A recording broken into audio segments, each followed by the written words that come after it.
बीते एक साल में, क्योंकि आज एक तरह से लॉकडाउन की एनिवर्सरी भी कही जा सकती है, इस एक साल में बहुत से सबक हमने लिए, लेकिन ये जो पूरा वक्त रहा है और आज जहां हम खड़े हैं, इस पूरी परिस्थिति को आप कैसे एनालाइज कर रहे हैं?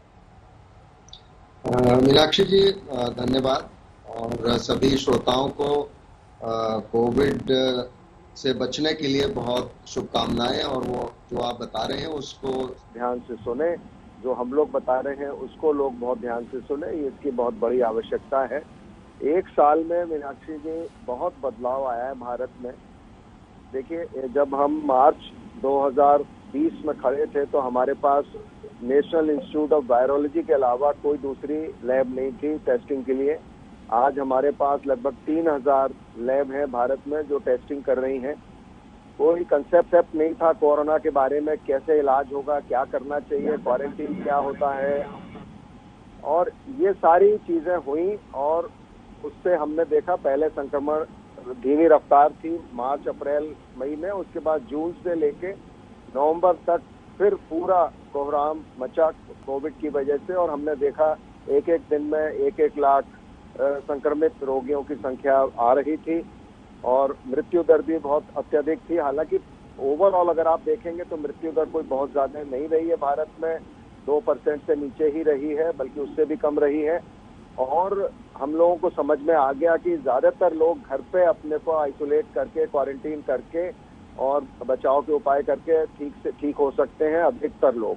कुछ लोगों को हॉस्पिटल में आने की जरूरत होती है, जिनको ऑक्सीजन की आवश्यकता पड़ती है कुछ लोगों को, और बहुत कम लोगों को, लेस देन मैं कहूँगा 3-4% से भी कम लोगों को वेंटिलेटर वगैरह की रिक्वायरमेंट होती है। तो ये सब हमने देखा और उसमें फिर धीरे धीरे केसेस कम होना भी शुरू हुए अपने आप। और नवंबर के लास्ट से लेके दिसंबर, जनवरी और फरवरी के मध्य तक मैं कहूँगा काफी हमारी सुदृढ़ स्थिति हुई। फिर प्रत्येक व्यक्ति वैक्सीन आने का इंतजार कर रहा था, वो वैक्सीन भी आ गई, वैक्सीन लगना शुरू भी हो गई जी।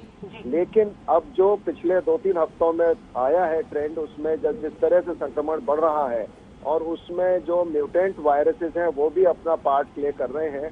और कुछ राज्यों में जैसे महाराष्ट्र, केरला, पंजाब, चंडीगढ़ और मध्य प्रदेश और सभी राज्यों में थोड़ा थोड़ा बढ़ रहा है, बट ये राज्य सबसे ज्यादा प्रभावित है।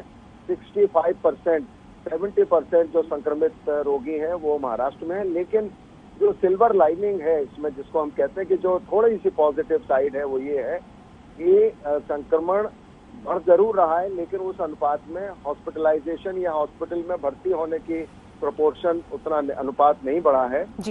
मृत्यु दर भी आपने जैसे स्टोरी में बताया कि कुछ बढ़ा है पिछले 24 घंटों में, लेकिन अभी हम फिर भी काफी कंट्रोल स्थिति में। अगर लोग अब भी चेत जाएं और आपकी बात, हमारी बात मान लें कि ये जो सोशल वैक्सीन है अभी इसी पे निर्भर करना है। वैक्सीन पहले तो लगी नहीं है बहुत सारे लोगों को, मुश्किल से 4 करोड़ लोगों को लगी है कुल मिला के, और वो पर्याप्त नहीं है किसी भी तरह की हर्ड इम्यूनिटी प्रोड्यूस करने में।